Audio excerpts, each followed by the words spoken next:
उप विदेश मंत्री ने कहा है कि रूस जंग रोकने के लिए बिना शर्त बातचीत के लिए तैयार है। दरअसल रूस के उप विदेश मंत्री के बयान के पीछे राष्ट्रपति व्लादिमीर पुतिन की परेशानी छिपी है और पुतिन की परेशानी की वजह है यूक्रेन को ब्रिटेन से मिलने वाला एक विनाशकारी हथियार। पुतिन जानते हैं कि अगर ब्रिटेन ने ज़ेलेंस्की को यह हथियार दे दिया तो जंग मैदान में तबाही की सुनामी आ सकती है।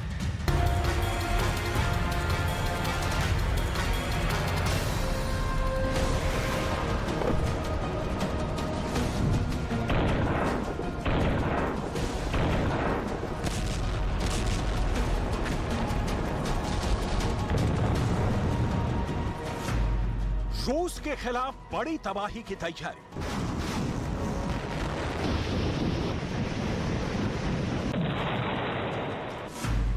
यूक्रेन को मिलेंगी महाविनाशक मिसाइलें।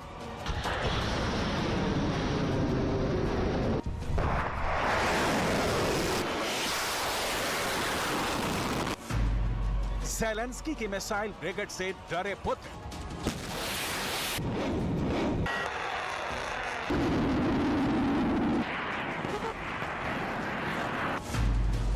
हार्पून और स्टॉर्म शैडो बरसाएंगी जंग में कहर।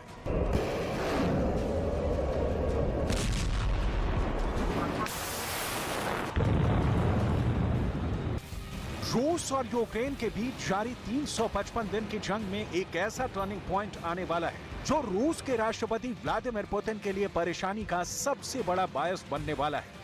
दरअसल रूस जंग के दौरान यूक्रेन के अलग अलग शहरों पर अपनी मिसाइलों के जरिए कहर बरसाने वाला है। लिहाजा यूक्रेन में बर्बादी के बरसते बारूद की तस्वीरें देखने के बाद ब्रिटेन यूक्रेन को एक ऐसा विनाशकारी हथियार दे सकता है जो राष्ट्रपति पुतिन की वॉर ब्रिगेड पर तबाही की सुनामी की तरह बरस सकता है।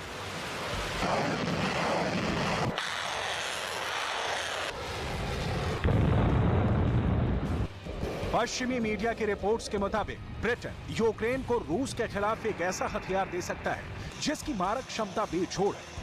ये वो हथियार है जिसकी टारगेट डिस्ट्रक्शन कैपेबिलिटी से कोई इनकार नहीं कर सकता। ये वो हथियार है जिसे मॉडर्न वॉरफेयर मशीनरी में सबसे अव्वल नंबर पर रखा गया है। आइए अब आपको बता दें कि आखिर यूक्रेन को ब्रिटेन कौन सा विनाशकारी हथियार देने वाला है। पश्चिमी मीडिया की खबर के मुताबिक ब्रिटेन यूक्रेन को हार्पून मिसाइल या फिर स्टॉर्म शैडो मिसाइलें दे सकता है। इन दोनों ही मिसाइलों की सबसे बड़ी खासियत यह है कि इन दोनों की ही रेंज 200 किलोमीटर से ऊपर है और अगर यूक्रेन को ये मिसाइलें मिल गईं तो इसका सीधा सा मतलब निकलता है कि यूक्रेन इन हाई प्रिसीजन मिसाइलों की बदौलत बड़ी आसानी से रूस की सेना और उसके सैन्य ठिकानों को निशाना बना सकता है।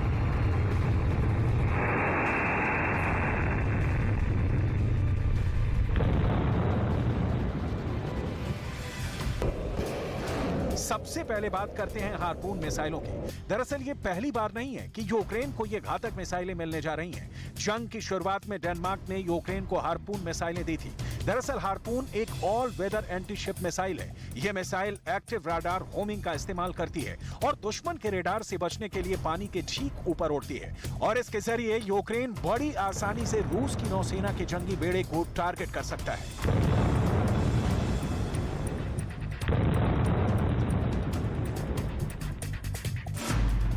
हार्पून मिसाइल के दो वेरिएंट हैं। पहला AGM-84E stand of land attack missile, दूसरा AGM-84HK slam ER stand of land attack cruise missile. इस मिसाइल को फिक्स्ड विंग एयरक्राफ्ट, युद्धपोत, पनडुब्बी और तैनात कोस्टल डिफेंस बैटरी के जरिए लॉन्च किया जा सकता है।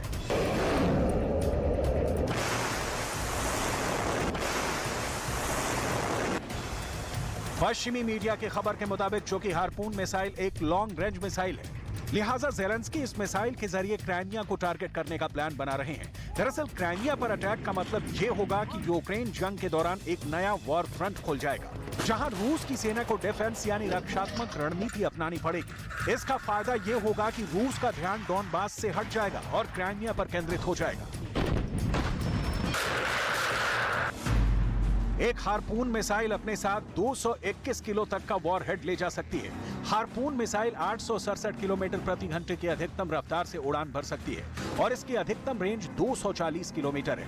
बूस्टर समेत एक मिसाइल का वजन 691 किलोग्राम होता है। इसकी लंबाई 12.6 फीट और डायामीटर 13.5 इंच का होता है। हार्पून मिसाइल की एक यूनिट की कीमत $14,06,812 है, यानी करीब 11 करोड़ रुपए है।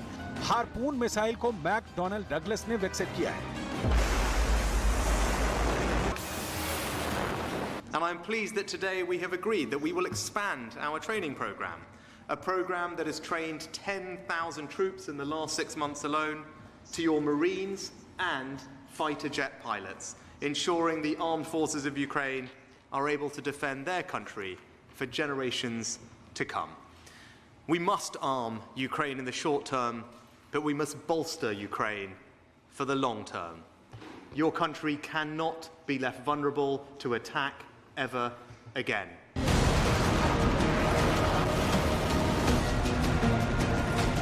दरअसल रूस और यूक्रेन के बीच लगातार भीषण जंग छिड़ी हुई है। दोनों ही देश एक दूसरे पर घातक से घातक हथियारों का इस्तेमाल कर रहे हैं, लेकिन लॉन्ग रेंज हथियारों के मामले में रूस यूक्रेन पर भारी पड़ रहा है। लिहाजा ब्रिटेन इस बात पर विचार कर रहा है कि यूक्रेन को करीब 200 से 250 किलोमीटर दूरी तक मार करने वाले हथियार और मिसाइल दिए जाएं, ताकि वो रूस को अपनी रणनीति बदलने पर मजबूर कर दे।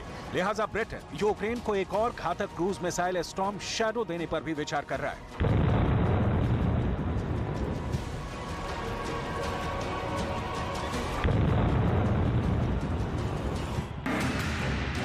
ब्रिटेन इसलिए भी यूक्रेन को स्टॉर्म शैडो लॉन्ग रेंज मिसाइलें देने पर विचार कर रहा है, क्योंकि जंग में रूस यूक्रेन के खिलाफ ब्रूट फोर्स टैक्टिक्स का इस्तेमाल कर रहा है। और इस बीच ज़ेलेंस्की को एक और घातक मिसाइल की खेप मिलने की खबर से रूस में खलबली मच गई है। स्टॉर्म शैडो एक लॉन्ग रेंज क्रूज मिसाइल है और फायर एंड फॉरगेट सिद्धांत पर काम करती है, यानी एक बार दागने के बाद स्टॉर्म शैडो अपने टारगेट को तबाह करने के बाद ही रुकती है। इस मिसाइल को फ्रांस और ब्रिटेन की रक्षा कंपनियों ने मिलकर विकसित किया है। आइए अब आपको ये बता दें कि आखिर यूक्रेन को मिलने वाली इस घातक मिसाइल के बारे में सुनकर ही पुतिन की फौज के हौसले क्यों पस्त हो रहे हैं। स्टॉर्म शैडो को स्कैल्प मिसाइल भी कहा जाता है। स्टॉर्म शैडो एक एयर लॉन्च मिसाइल है। स्टॉर्म शैडो 560 किलोमीटर की दूरी तक मार कर सकती है। ये 1000 किलोमीटर प्रति घंटे की उड़ान भरने में सक्षम है। इसका कुल वजन 1300 किलोग्राम है और ये 450 किलो के वॉरहेड ले जाने में सक्षम है। इसकी लंबाई 16 फीट 9 इंच और डायमीटर 19 इंच होगा। सिर्फ इतना ही नहीं, आइए अब आपको ये भी बता दें कि स्टॉर्म शैडो का नाम सुनते ही दुश्मन खेमा क्यों कांपने लगता है। Storm shadow missile GPS system से लैस है और अपने टारगेट पर सटीक निशाना लगाने के लिए जानी जाती है। एक बार फाइटर जेट से लॉन्च होने के बाद यह मिसाइल खुद ही अपने टारगेट को ढूंढ लेती है। स्टेल्थ तकनीक से लैस होने की वजह से यह मिसाइल दुश्मन के रडार को आसानी से चकमा दे सकती है। इस मिसाइल को जमीन पर बड़े ठिकानों को पूरी तरह से तबाह करने में अचूक माना जाता है। Що потрібно зараз на полі бою? Які пріоритети? Ну, броньована техніка, всі ми прекрасно розуміємо, скільки у ворога броньованої техніки, тисячі радянського виробництва, а вже ж новітня техніка натівських стандартів або західних зразків, вона краща, але тим не менш можна мати 10 танків, а проти 10 найкращих у світі танків, а проти тебе будуть тисячі танків радянського виробництва, тобто у тебе тоді шансів немає. А ми не згодні на такий результат, бо у нас виходу немає, наша земля. ब्रिटेन और अमेरिका समेत दूसरे यूरोपीय देश इसलिए भी यूक्रेन को नए सिरे से घातक हथियार दे रहे हैं ताकि डॉनबास से रूस की फौज का ध्यान भटकाया जा सके। दरअसल डॉनबास में रूस भीषण हमले कर रहा है और ऐसे वॉर सिनेरियो में अगर यूक्रेन क्राइमिया को टारगेट करता है तो जाहिर सी बात है एक बार फिर राष्ट्रपति पुतिन को अपनी रणनीति बदलनी पड़ सकती है। और अगर ऐसा हुआ तो डॉनबास में यूक्रेन की वॉर ब्रिगेड को अपनी पोजीशन को एक बार फिर मजबूत करने का मौका मिल जाएगा।